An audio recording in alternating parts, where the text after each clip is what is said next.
Bismillahirrahmanirrahim. Dear students, Assalamu alaikum.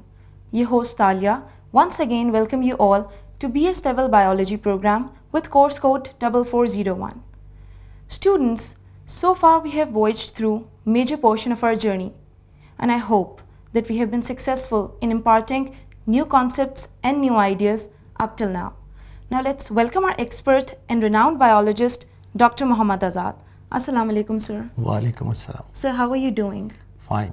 Sir, what's our topic of discussion for today? Talia, today we are starting with the new module, and the title of that module is Genetics, the application in case of plants. So we'll be just discussing about certain principles of genetics and how we can improve our crops by using the gene technology and the various steps which are involved in that. Dear students, today we'll be starting with the topic of genetics, the application in plants. Basically, the humans are going to have improvement of their crops thousands years back. Although they are not familiar with any genetics, they were not having any knowledge of inheritance, still the farmers are going to improve their crop by certain methodology and techniques. As far as our crop plants are there, most of the crop plants, they belong to the category of vascular plant, the tracheophytes, and the major group is angiospermatophytes, or the angiospermatophyte are the flowering plant or seed producing plants.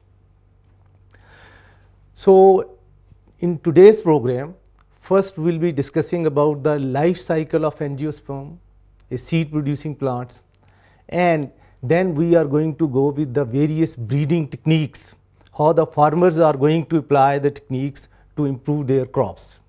So moving towards our slideshow, plant breeding techniques. Human welfare depends greatly on angiosperm plants. No group is more important to human survival than seed producing plants. Look around us.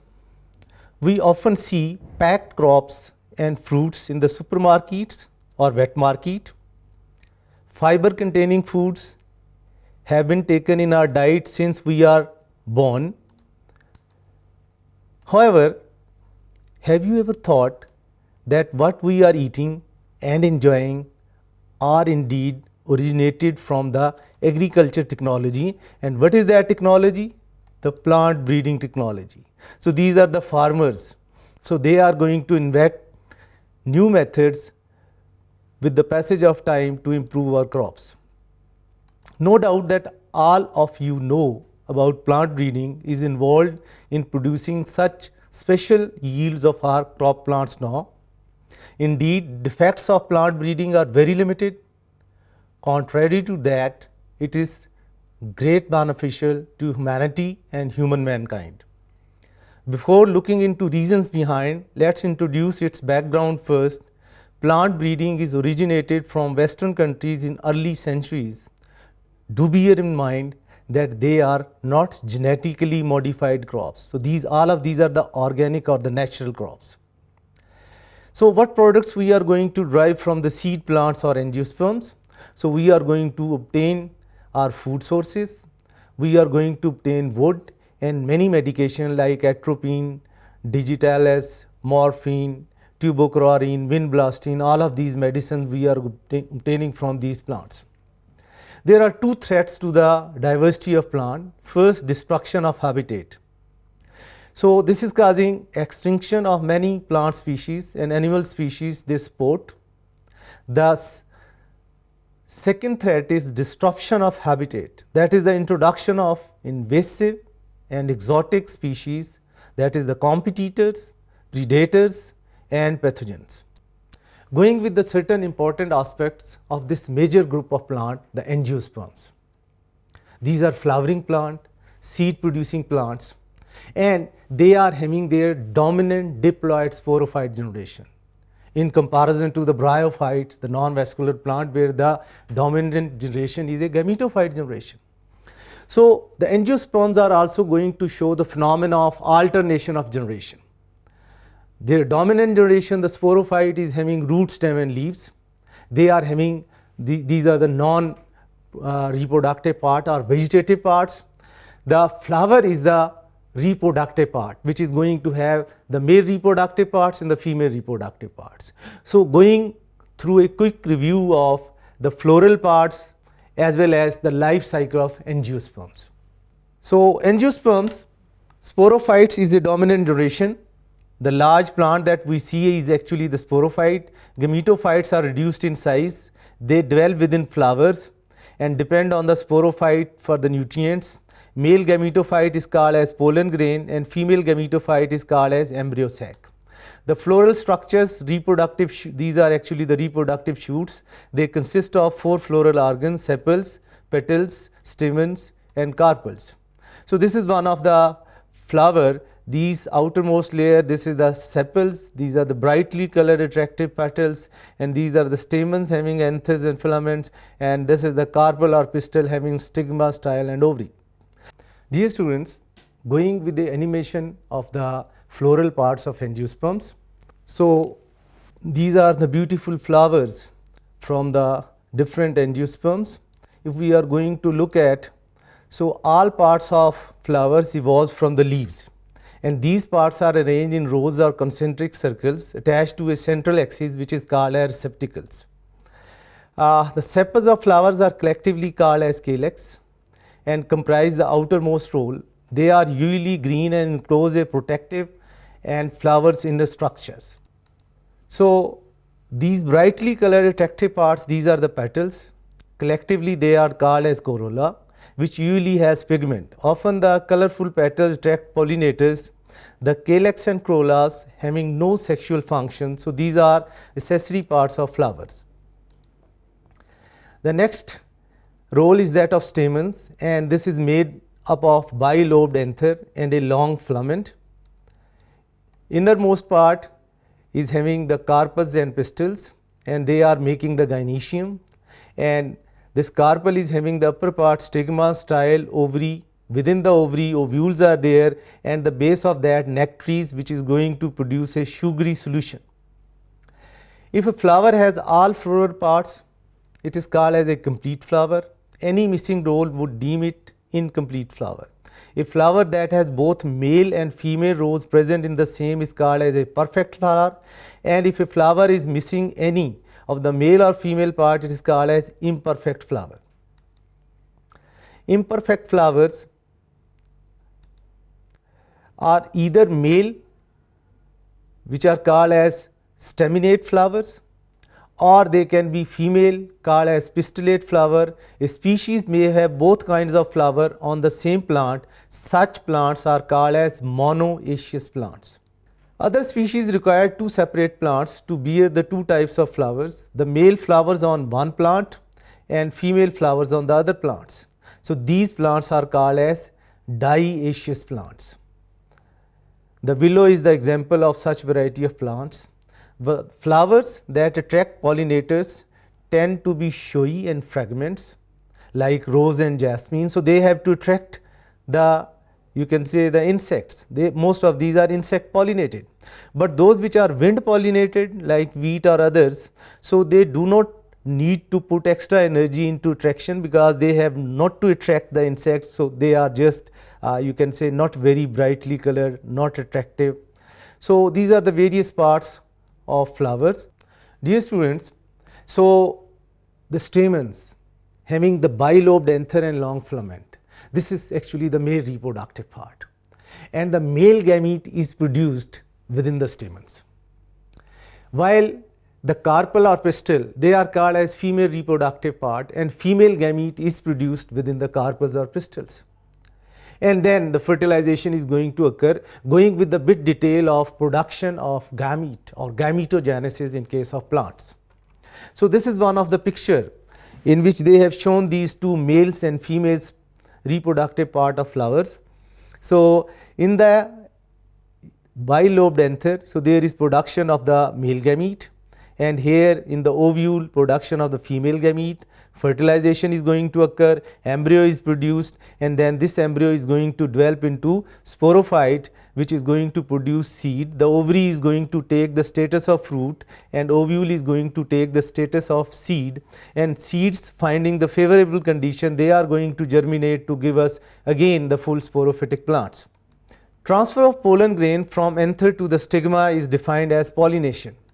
If successful, pollen grain produce a pollen tube which grows down into the ovary. It discharges sperm near the embryo sac. Pollen develops from microspore within the sporangia of anthers, while the embryo sacs develops from megaspores within the ovules. So, this is the development of the microspore from the anther. So, this is the one mother microspores undergoing process of meiosis to give us 4 microspore, and all of these are going to develop into pollen grain. While in case of female ovules, so there is one mother megaspore, it undergo the process of meiosis to give us 4 megaspore. 3 of these one, they are small, they disintegrate, only one remain functional, which is going to give the further cell we will be discussing in the form of animation later on. So, some of the flowers, they are prevented from self fertilization, self incompatibility. So, that is the ability to reject its own pollen. Pollen with S matching genes, they are being rejected. So, it triggers a signal transduction pathway and block in the growth of a pollen tube. Let us say in case of this flower, if you are going to see stigma is higher and the stamens are lower. So, if an insect is going to sit, that is going to sit first on stigma, then on the stamens. So, there is no pollination. So, self pollination cannot occur in this flower, while here this is for self pollination. So, first the insects are going to brush their wings, their feathers with the pollen, and then they are going to go to the stigma, causing the self pollination. So as we were discussing about the angiosperms, so at this point of time I have a question for you. Yeah. What is the special feature of angiosperms that distinguish it from all the other type of plants? Yes, Talia. So, there is one of the unique feature of angiosperm, and that feature is that they are having double fertilization.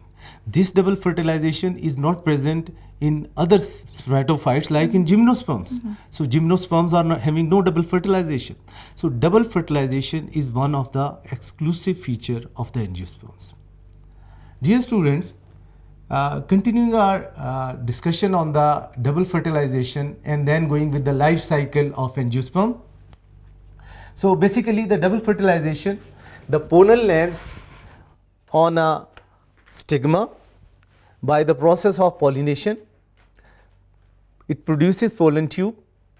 Pollen tube extends between the cells of the style towards the ovary.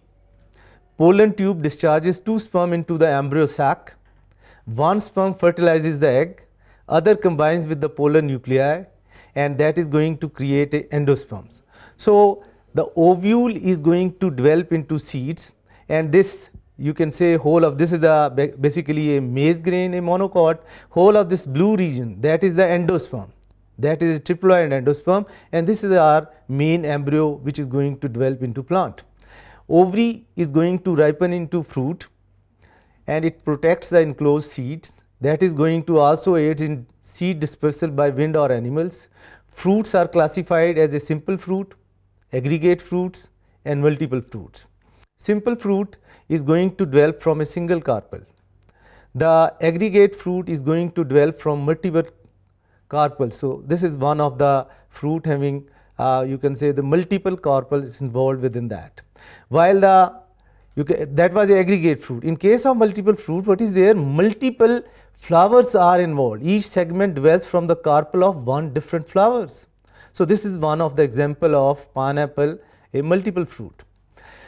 The seeds where they are going to find favorable condition, they are going to germinate.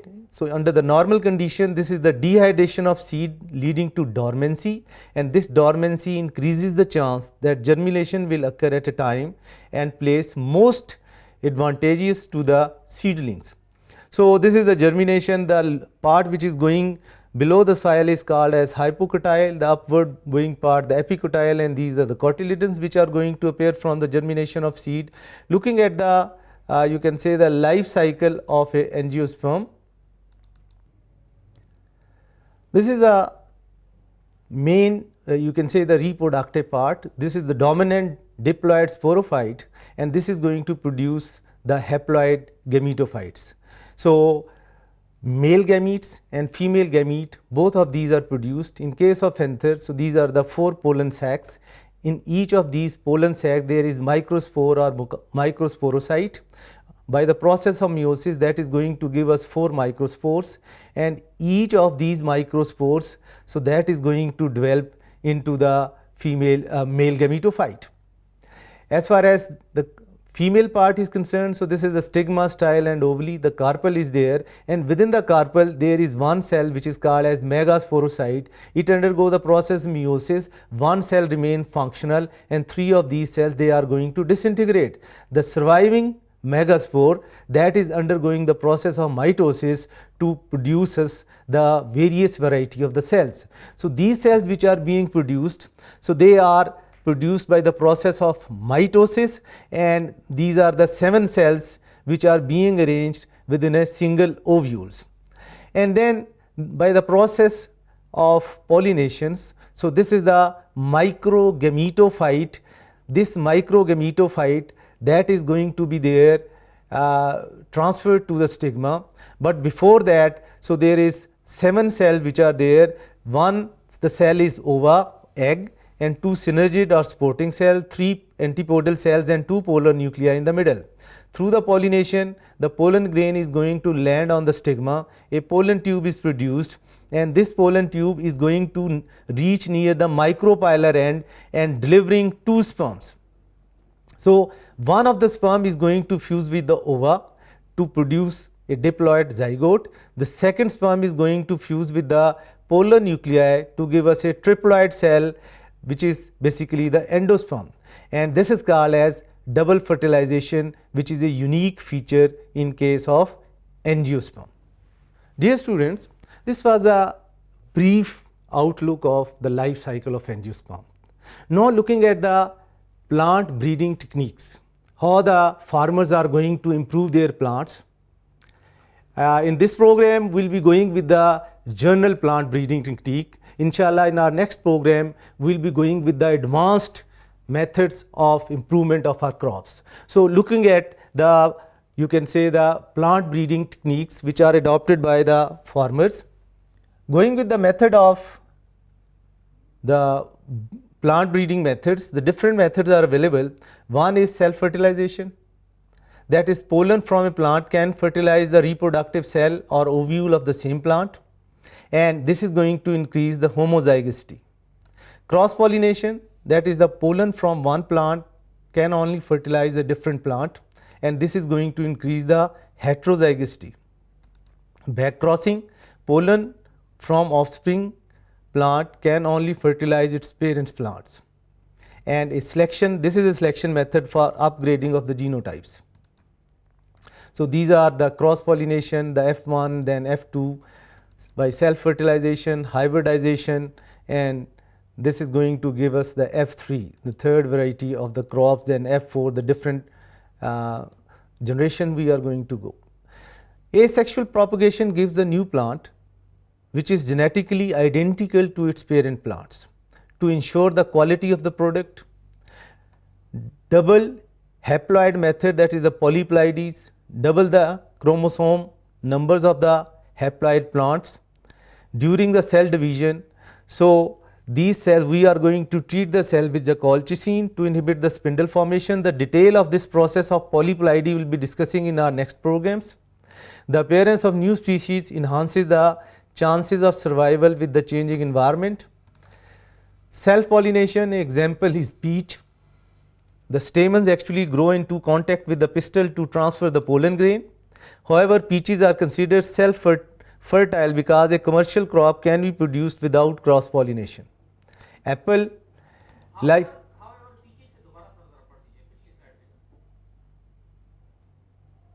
however, peaches are considered self-fertile because a commercial crop can be produced without cross-pollination. Apple, like most perennial fruits, apples are ordinarily propagated asexually by grafting, and some breeders have crossed ordinary apples with the crab apples or usually the hardy apples in order to produce hardier cultivators. So these are the different apples which are being produced by this method. Dear students, so farmers are going to apply the principles of inbreeding and outbreeding. Inbreeding to purify a trait, so they are going to select the best individual, the best plant with the desirable trait. And once they want to mix two traits in a single plant, then they are going to have outbreeding or hybridization. So this inbreeding to purify the trait and outbreeding to mix the trait, these are the two basic principles which the farmers are going to apply. Looking at other methods of vegetative propagations, humans have devised methods for asexual propagation of angiosperms. Most methods are based on the ability of plant to form adventitious roots or shoots. One method is cutting, and we are going to clone these cutting. Many kinds of plants are asexually reproduced from plant fragments which are called as cutting, like we are going to cut potato tubers, so that each piece must be having at least one eye, and then each piece is able to give us one new plant. Similarly, we are going to cut down this runner from here, or we are going to cut down this rhizomes from here, and then they are going to grow in whole of the new plant. Another method is grafting. A twig or bud can be grafted onto a plant of a closely related species or variety. So this part belongs to another plant, the donor plant, in which we are going to, and this is called as scions, and the stalks which is going to supply the root system of the plant. Another method is layering. So we are going to just pick up one of the long shoot, and we are going to dip in the soil. Once the roots are produced, we are going to cut it from here, and a new plant is being generated.